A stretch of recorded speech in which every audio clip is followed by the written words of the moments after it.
Going to introduce our speaker. Well, first of all, hello, William, and thank you for taking my call earlier today.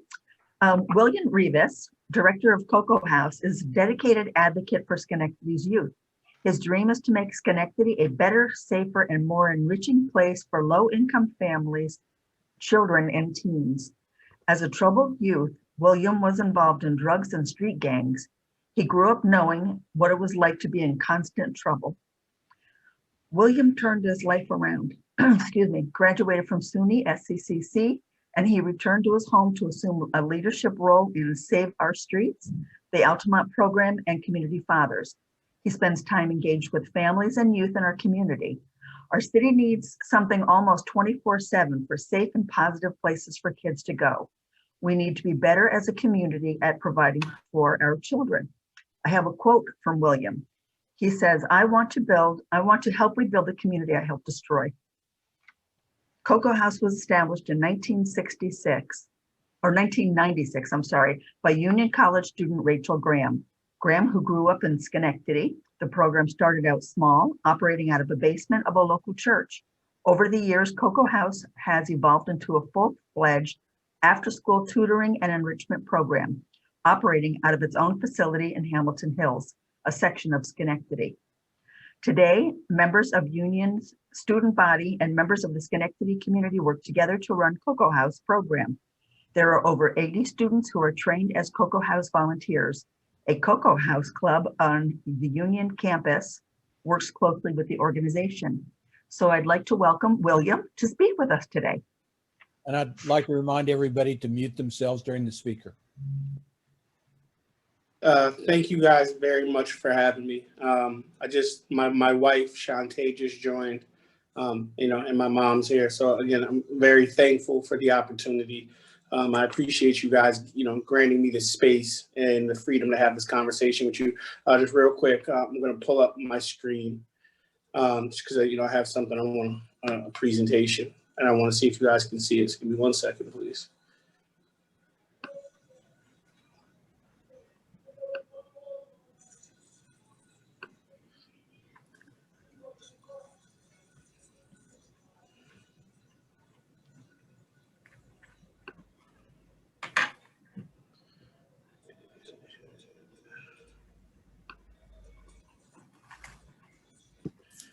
Okay, it's not pulling it up, and I have no clue why. I'm very sorry.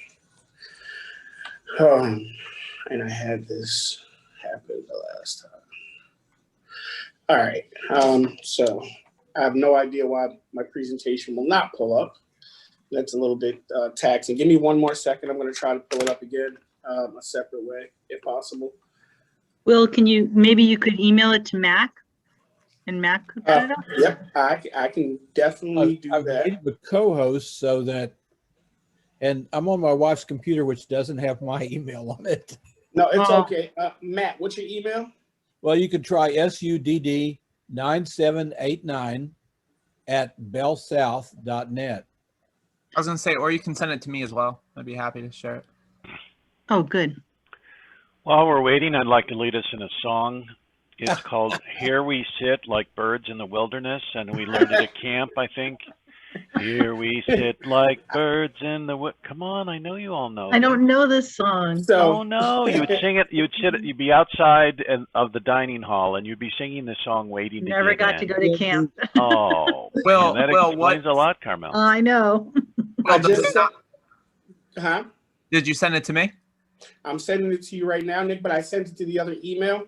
But, while I can go ahead and get started while we try to get that situated. It's not really, the biggest problem. The presentation is phenomenal and I want to show it to you. But I guess the basis of my presentation is really to utilize my life experience and the work that I do, and really being able to sit in this room as kind of the testament to the need for diversity, equity, and inclusion, and why it's so important. Everything about my life and my experience would actually dictate that I should not be here as part of this conversation with you guys. But, because of some phenomenal people and the space that we're living in now as a society, I am able to be here with you.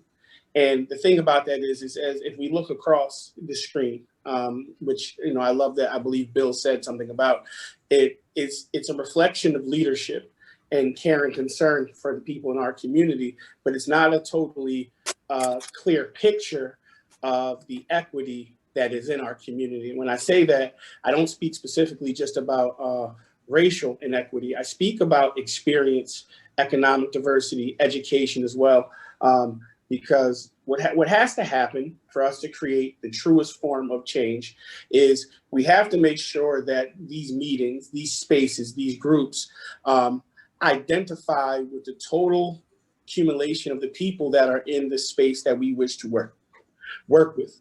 And I say that because what I've learned in, in the work that I do in the community is coming from the community. What I was taught was the bias of people that didn't look like me couldn't help me, and they weren't interested in helping me or my community.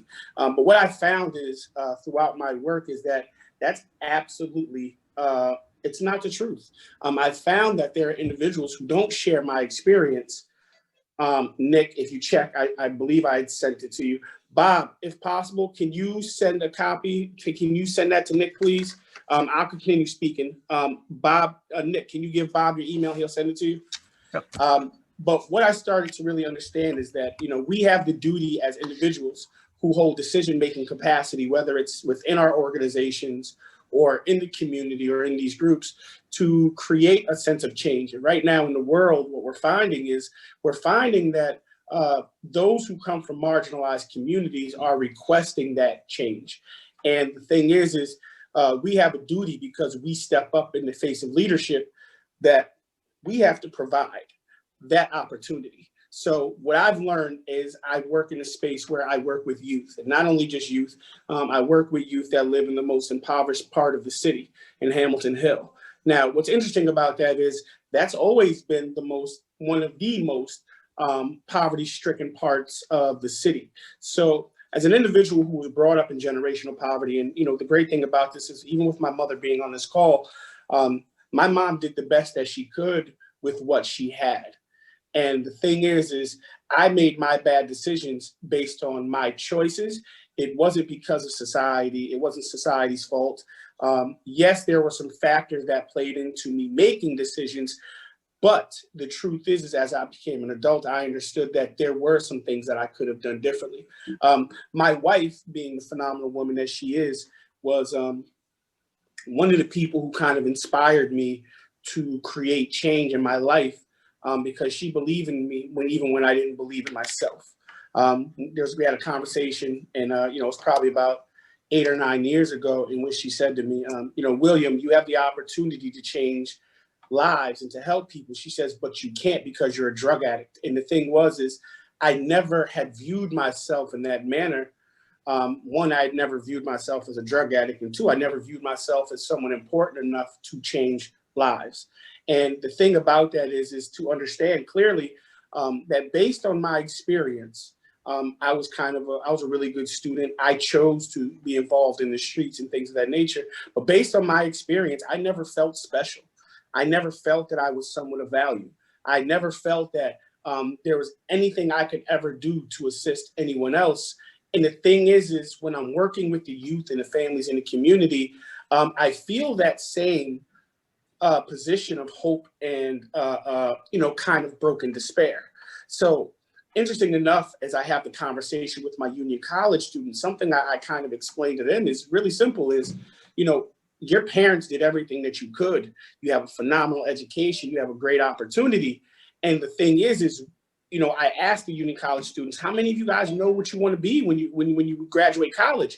And literally out of a class of 20 or 30 kids, maybe 4 of them know what they want to do.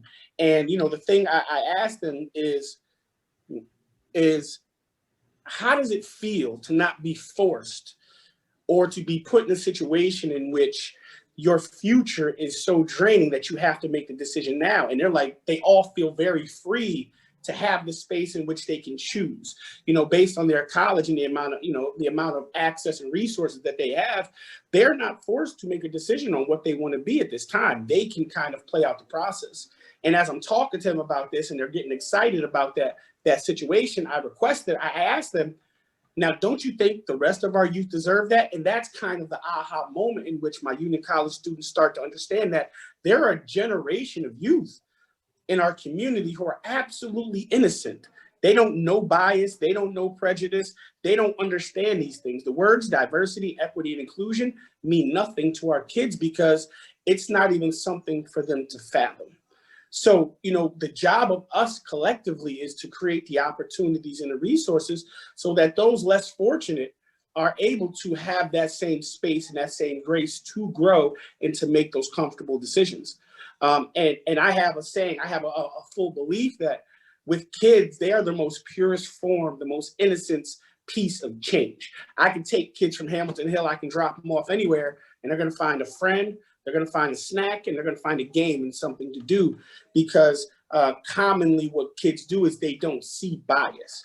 They're not going to care that the kids are from another place. They're not going to care that the kids come from a different background because they don't even know it well enough to make that distinction, because as adults, our experiences lead us to create those implicit biases within ourselves. So a lot of the time, the overall structure that we're looking at, it operates out of a sense of bias, and we, in our positions, we respond to that based on the experiences that we have had. So as an individual who grew up in poverty, it was hard for me to see that people who weren't in poverty could help me, or that they may really seriously wanted to help me. So I spent a long time intentionally making enemies because it did not make sense that we could ever really work together. Even now, when I think about, the conversation of diversity, equity, inclusion, the question that I continue to come up with is, in a world in which everything was, Nick, you got it? Hopefully. So in a world in which everything, yes, he does. So a world in which everything was fair, would we need diversity, inclusion, and equity? So Nick, I guess I'll just give you cues to go to the next page if that works.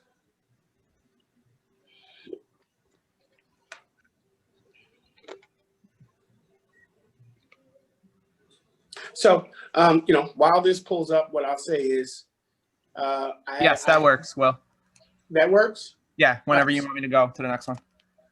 All right, good. So here, opening page, diversity, inclusion, equity. And, as you'll see, as this kind of lays out through the process, you'll see why I kind of did it this way.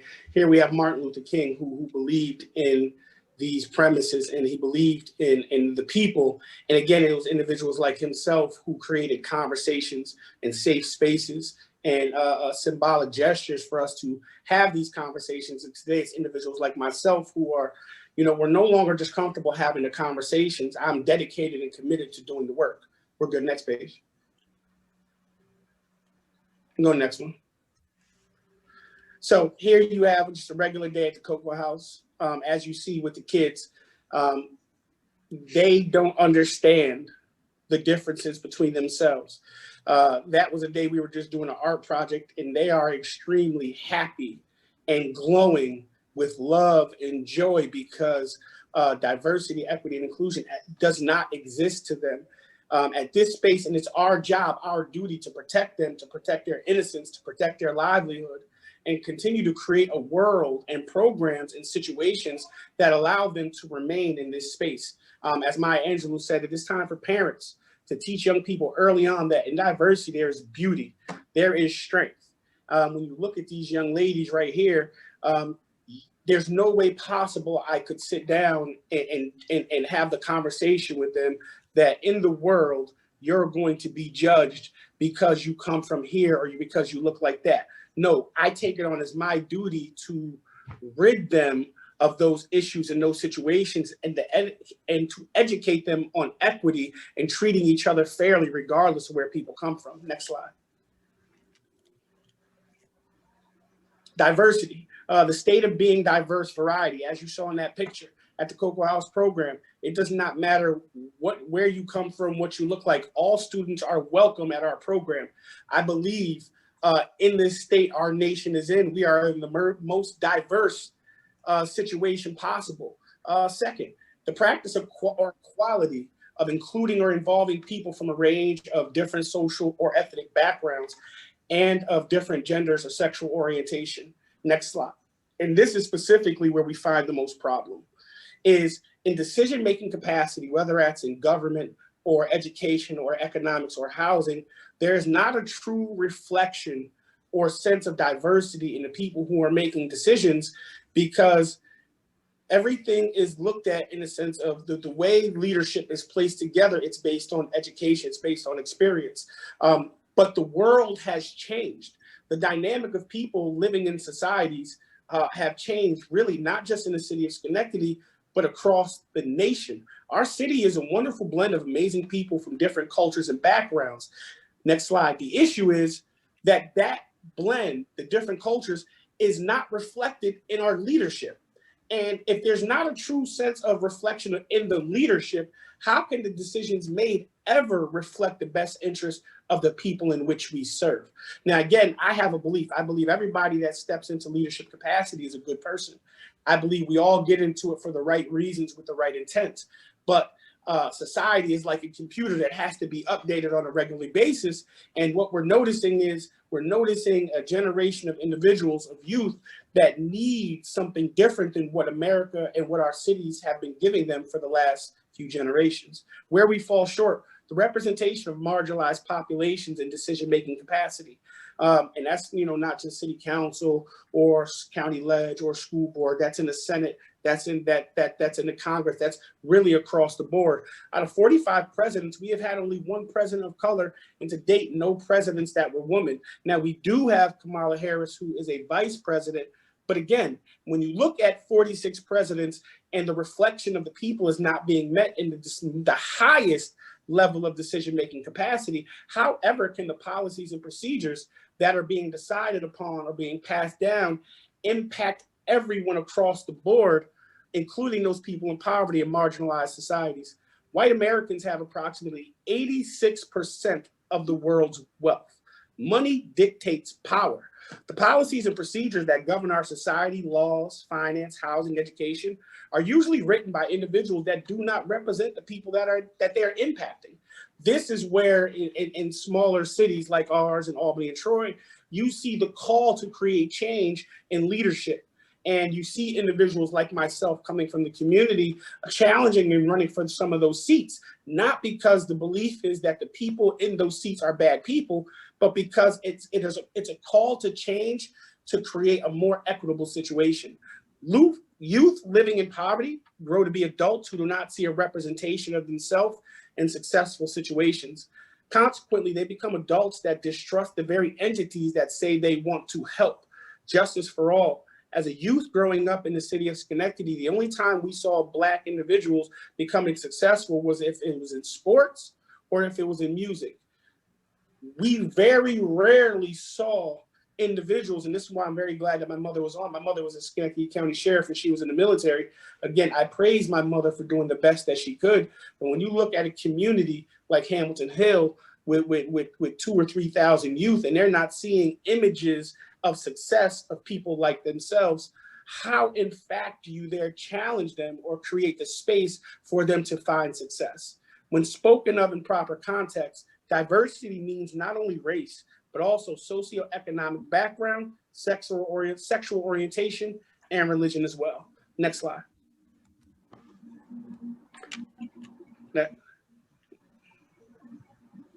Can anyone, oh, that's the one, go back. Yep. Can anyone here state that our culture, that our current leadership is truly a representation of the people the leaders serve? Quite simply, the answer is no. I've seen close to 30 members of this Rotary Club, and I've only seen 2 people of color to date, myself and Nick included. Now, the great thing about that is, and this is what I love really about what's happening is you guys have opened your doors and welcomed, individuals like myself and like Nick to be a part of the conversation, to create change, to take a look at what it is you guys have been doing, and to not say, hey, this is not working, but to add us to the conversation, to create change, to do things that may be more inclusive. The current hierarchy of power has been in place for generations. The systemic structure in place helps maintain the status quo. Its nature is one of implicit bias. It is the duty of those of us who can identify to do the work necessary to rid ourselves of this plight. This continuous fight against injustice over the last 60 years has been one that has seen people from all over the world stand together in solidarity for the rights and lives of those most marginalized. And that variety of collective souls is where our diversity shows itself the most. Next slide. Yep, seat at the table. This is my favorite part of this presentation because, again, that's one of the most ill-conceived concepts really of how stuff of this works, this inclusion piece of being requested as an individual to have a seat at the table. Next slide. Concept, a seat at the table. This is the reflection of leadership in most rooms. Now, again, if you take a look, I can almost guess kind of where everybody's from, nationality, really wouldn't dive into religions. If you are a woman or a person of color, do you feel comfortable walking into this room? Now, is this a room you're walking into to become a partner? Are you walking in to ask for a service? What are you walking in here for? And if you are, how do you feel? Based on this representation, are you comfortable taking this seat and being the best version of yourself? Or are you relegated to token status and you do your best to fit in? This leadership is not a reflection of an inclusive state. These leaders are comfortable with the status quo. And I say that because as an individual like myself, and there are a generation of us who come from poverty and we know nothing about leadership because I wasn't traditionally educated. I went to school. I did go to Hudson Valley and SCC, but I did not complete because I understood partially through that, traditional forms of education were not for me. And not mean that there's anything wrong with getting your college degree or things of that nature. But what was for me was a different journey, a different set of experiences. And my experience, my way of speaking, my way of delivering a message was not always welcome in these rooms. So what I did the best I could to try to fit in because I was taught that I was not supposed to make waves. Because as a Black man who spoke about the things that I'm speaking on, it was seen as radical and dangerous, and I would not be allowed to grow in not only in society, but in corporate America. Next slide, please. Inclusion, the act or state of including or being included within a group or a structure. Now, the way things are currently set up, there is inclusion in the sense of, again, that seat at the table. But again, who is the table controlled by? What are the conversations at the table? And if there is not inclusion in the sense of ideologies at the table, then we find ourselves not really being inclusive. Inclusion, the practice or policy of providing equal access to opportunities and resources for people who might otherwise be excluded or marginalized, such as those who have physical or mental disabilities and member of other minority groups. Again, and this goes back to what I spoke about in diversity in the very beginning. Again, our culture, our people, our city, our county of Schenectady is diverse in populations across the board of people with mental disabilities and physical disabilities and nationalities and religions and where everybody comes from. But the leadership that reflects that diversity is not inclusive in the sense in which everybody is represented. Next slide, please. To practice inclusion in its truest form, the seats at the table must be equal in standing. There must be a trusting and collaborative nature. We must be comfortable identifying social constructs that indiscriminately have negative effects on marginalized populations. As part of the growth at the Cocoa House, there are equal parts Union College volunteers, Hamilton Hill youth leadership, and community support that creates a sense of belonging and collective effort. We are creating a safe and engaging space for youth living in poverty, a safe and engaging place that motivates them to change. With our help, they will believe their community can be changed. Here again, if you look in this crowd, you see a diverse group of not only youth, but Union College students. Again, and being inclusive in the work that I do specifically and being truthful and authentic in what I do, it is not my right to decide what is best for my youth.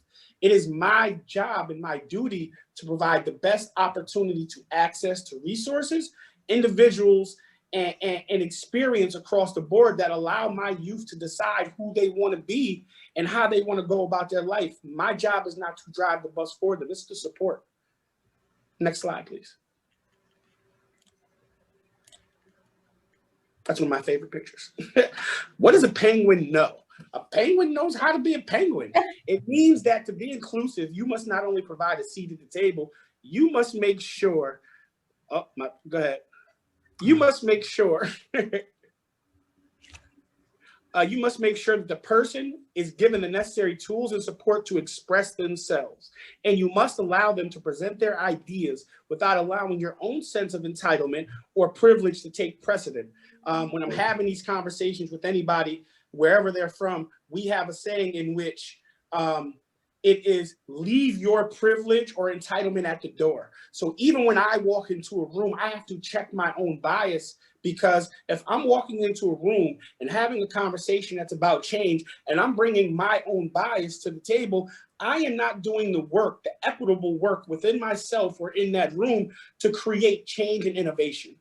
What that does mean is that we are living in a new world, one complete with innovation and creativity. A sense of belonging and ownership is taking place, and people are comfortable creating their own table. It does not mean you need to be a savior. Let me move this picture real quick. Oh, there we go. Because Nick's in the corner and I can't see it. All right.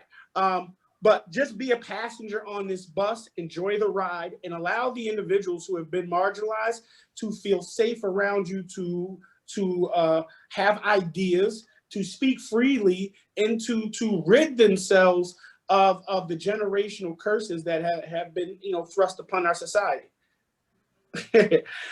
Next slide, please. Equity. And this one will be quick. Next slide. Equity, the quality of being fair and impartial. Interesting enough, I found this. A branch of law developed alongside common law to remedy some of its defects in fairness and justice. These laws were formerly administered in special courts. If our society was based on a fairness and opportunity, would there be a need for equity-based requests for change? No. The facts are very clear. Changes in existing practices are needed to respond to an unjust systemic structure built on bias. Now, again, when we look at this picture, we see equality, we see equity. But again, if we lived in a fair world in which the people were primary, the fence wouldn't exist and everybody would have the opportunity to see the game all the same. Next slide. Lack of equity, the truth. Here are some of our youth leading a march. Schools and communities in poverty receive less than adequate funding yearly. Just check the CFE funding. Recently, after 10 years of fight with New York State and the federal government, the schools were just now given the CFE funding that they have been lacking for the last 10 years. $4.1 billion, and this is a real stat, was stripped of the New York State educational budget. Guess where most of that money was missing? It wasn't in Niskayuna, it wasn't Scotia. It was in Schenectady, Albany, and Troy. And this is a real stat, and at some point I can send that to you guys. Lack of funding equals lack of resources, which equals lack of programs, which equals failing grades. Disproportionate wage gaps. Sustainable living wage, depending on where you live, versus minimum wage.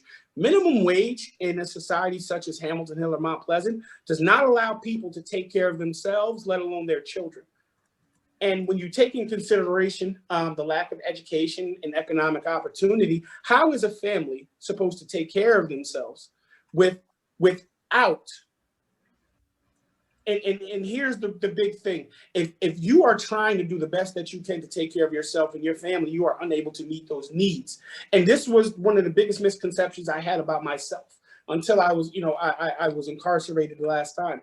Was I was willing to do whatever necessary, even commit a crime to protect that young woman that's in the front. That's my child with her glasses on.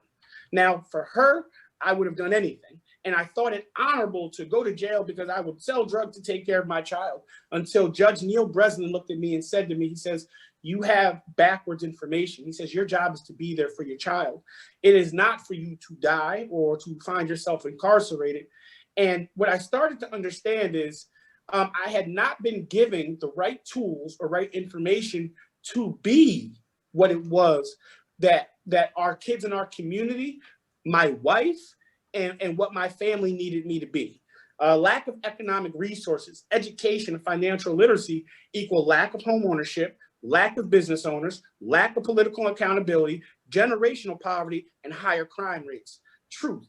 There is no system in place that is ever going to provide marginalized people with what they need to balance the scales. Truth. The call to action comes with the essence of change and innovation. Nick, I can't see you in the bottom. I'm sorry, because you're in the bottom again. The change and innovation needed for the future. The next generation of leadership is here and they are ready. They need to be given the opportunity.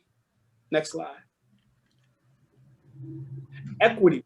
It isn't handing a kid a laptop. It's knowing the systemic conditions that led to the lack of the laptop and working to mitigate them. We just witnessed this nationwide when the pandemic hit and schools across the nation did not have the tools or the resources to provide youth in poverty with what they needed to be educated. 1,800 youth, and this is a real number, 1,800 youth in the city of Schenectady went without equipment for the first 6 months of the school year. Now, the question is what do you think that does to the future of that youth? Not having the educational tools or resources or being put in a position to be successful. Next slide. And I believe this might be one of the last ones. Unfortunately, we do not live in a society in which diversity is respected. Inclusion is the norm or equity is practiced. I believe that we can change that. I believe that now is the time for change, and we are the ones to bring it. Last slide. These are our youth at the Cocoa House. Again, different variations, different backgrounds, different religions. My job is to provide them with every tool and every resource necessary to be the best versions of themselves because the world deserves it. It is not my job to make them believe that because they are Black or brown or Puerto Rican or young women or young men, that they need to feel like they are going to die or that their lives matter. I will not do that to those kids. I will not do that to any youth in our community. I will empower all of them to believe that they have the same opportunities. And myself, and this is why I'm so thankful for my wife, because she's all in on everything. If we have to do the work of leveling the playing field ourselves to make sure that they have everything that they need to be successful, then that is the work we are committed to doing. Last slide. They deserve it. They deserve better, and we must provide it. Thank you very much. Any questions or comments? Wow. Can I just say good job to your mom? She raised a very fine son. Good job, Michelle. That was an amazing presentation. So informative. I can't even tell you. It really gets us thinking and realizing. Kim, I see you got your hand up. Yeah, well, I love you, man. That was an absolutely wonderful presentation. And from the bottom of my heart, thank you for doing this. This is a conversation that our club needs to hear. I honestly think our whole Rotary district needs to hear this. So if anyone out there can get well involved in this, please do so. Your work is just amazing. And, let us know how we can help further your mission, because that's what we're here for. I thank you guys very, very, very, very much. I appreciate the opportunity. Again, my life is a testament to resiliency based on those individuals who believed in me, even when I didn't believe in myself, my wife, my mother, which is why them being a part of and being here for this conversation is the utmost importance, because without them, I'm not here. Me and my mom always have the conversation, and sometimes she feels like, because I talk about some of my experiences, that I believe she's a bad parent. I don't. I believe my mom did the best that she could with what she had. But there were some things, some experiences that she could not protect me from. There were some things I had to experience. And the most poignant piece of this is, one of my best friends just came home from prison for 20 years.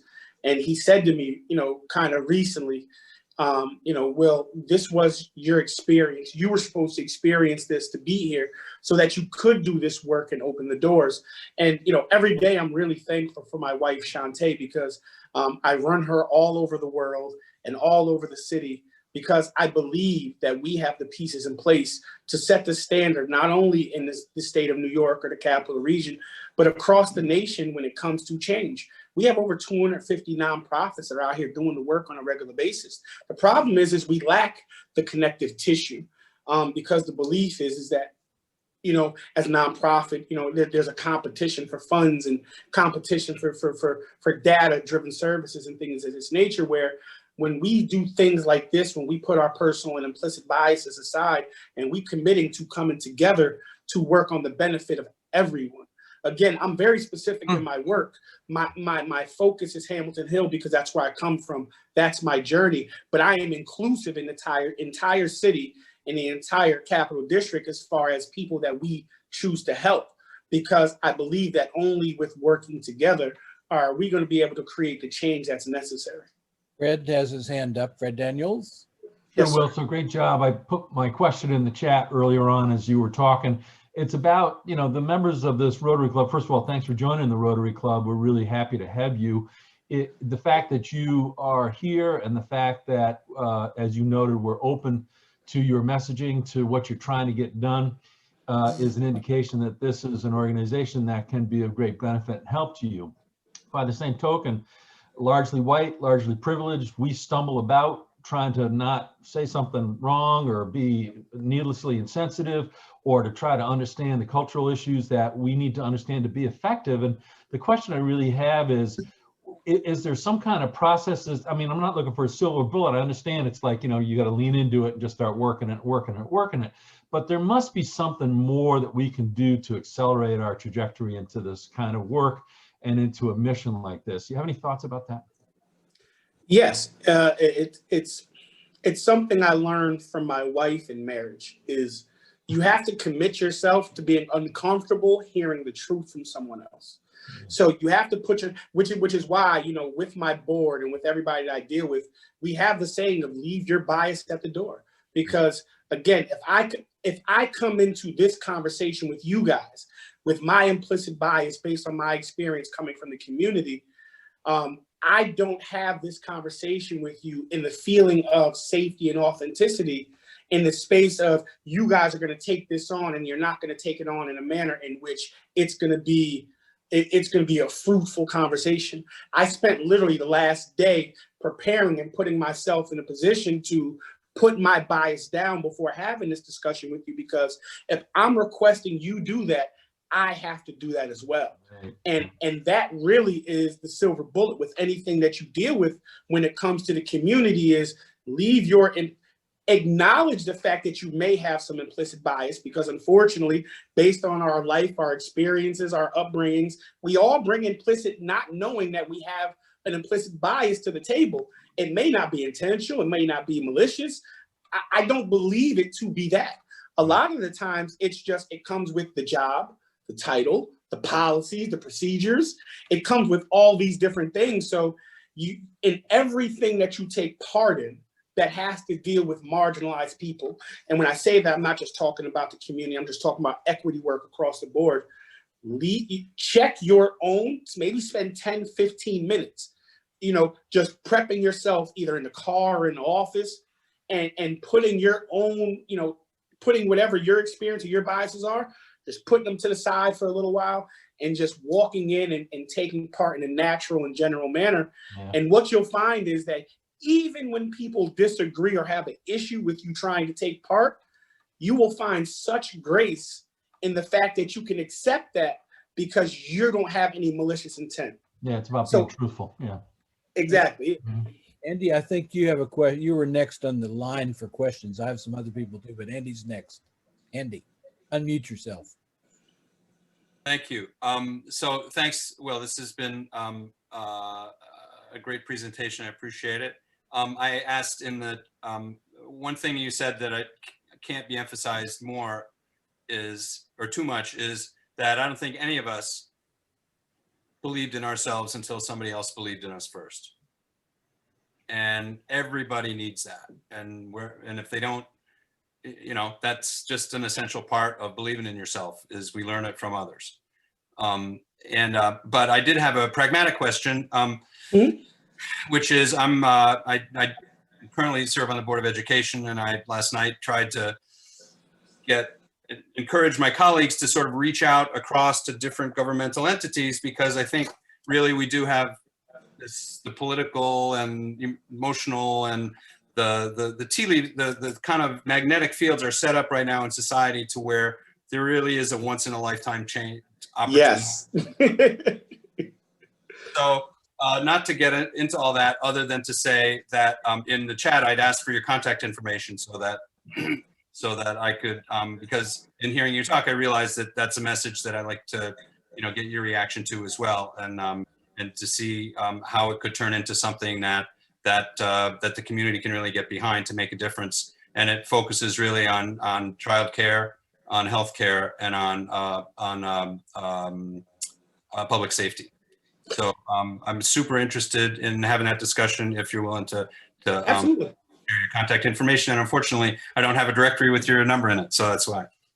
I will make sure Nick can, send it out to you. But you are right on point when you're saying all these things. So much of poverty and generational curse, so much of this stuff is tied in. And I was literally having this conversation with somebody the other day. I can't look at anyone on this call and say, you're at fault for generational poverty, because none of you were there when this system was created. So we're all operating in a space of which we try to do the best we can with what we have. And, that is one of the lessons I keep with me, that, while I went through a very short phase, I was angry at my mother, because my mother was this person in the community. She wanted to help everybody. And here I was, her first son. I felt like she was ignoring me. And we had this total disconnect for a long time, where I was angry that my mom was outside helping people less fortunate than us, because I was selfish in my belief for my needs and recognition as a child, because again, we all need that. And then growing up as an adult, what I started to understand is we're dealing with a generation of individuals who have felt through politics they've been wronged, through police and criminal justice they've been wronged, through education, through economics, through all these different phases people have felt like they've been wronged. And what I love that you said, Andy, is right now is the time in which everything is kind of opened up. The truth, the authenticity, everything is on the table. And we have the opportunity right now to create the change that benefits everyone really across the board. But we have to put ourselves in a space where we're comfortable doing that. Lisa Manser was next, and then Brian. Lisa, unmute yourself. I'll just be really quick. First of all, thank you to your mother for raising such a fine gentleman, and two, for her service to our country and her communities. I am the mother of a 20-year-old daughter who's in college, and she, I'll admit it, she's been privileged, but this is what she is. She and her friends and kids her age are so passionate about, is this change? And it's, the change is coming, the change is here. It's about reiterating it. And I think that I am inspired not only by your presentation, but also by the young people like my daughter, who are pushing for diversity and leadership, and being the voice of the change. And there is anger out there right now, but I think we're going to get past this, because I'm inspired by the future generations to come, to know that they will all come together and be that change.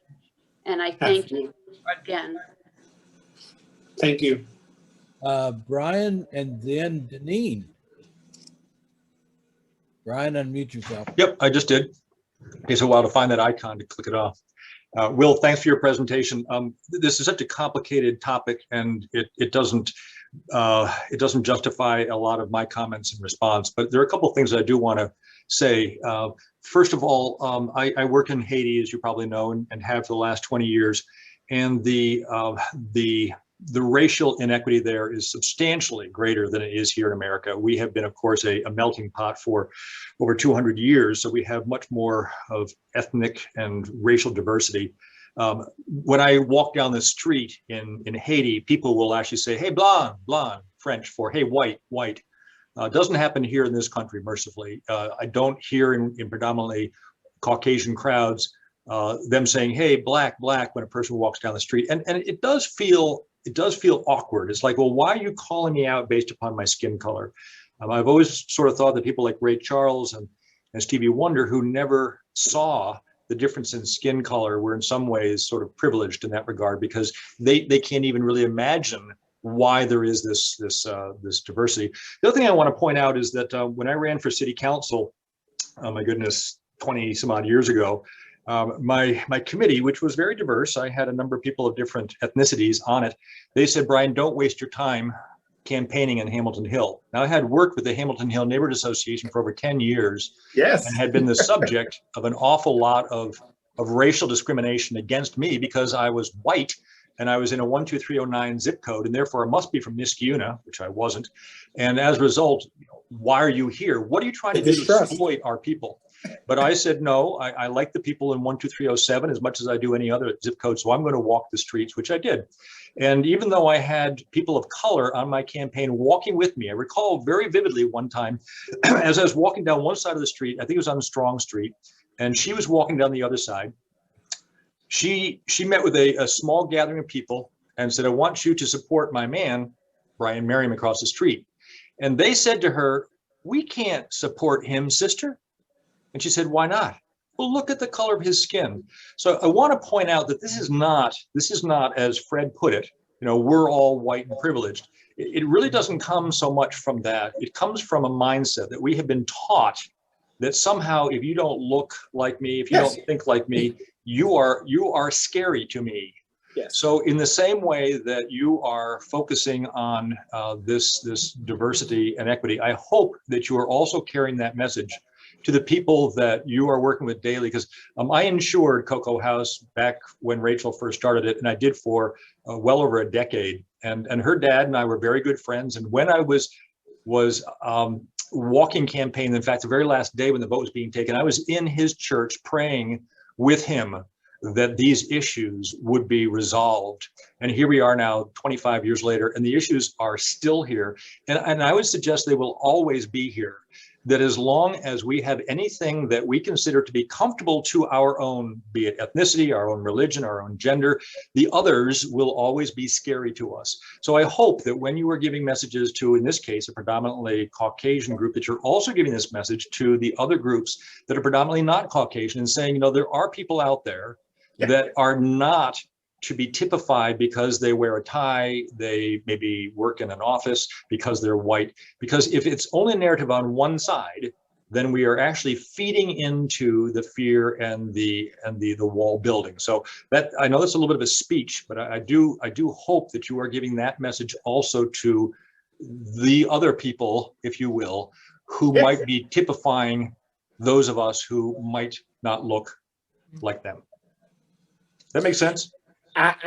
Interesting enough, Brian, that is exactly why I'm here, because and coming from that community and coming from that space, I understand where that distrust comes from. And again, it's a matter of, if we want to do better, then we have to, again, leave our biases and step into uncomfortable situations. And the thing is, the way we do that is, what I understand about my life is my life has been led towards leadership for a very long time. So in doing that, I understand that everything that I do is a representation. And because of my journey, because I come from the community, because I come from these places, I am an individual whose word, both in the corporate world, in business, and in the community, means everything, because my experience speaks to that to be so. So as I go back to my community, these are exactly the conversations I have with them, and to build up the trust of, there are people that don't look like us or don't come from where we come from that do want to help, and they do want to work with us. Hi, honey. Deneen, you're next. Margaret, you're off mute. You're on mute. It's sure your daughter, I'm sure you're talking to, but unless she's calling everybody honey.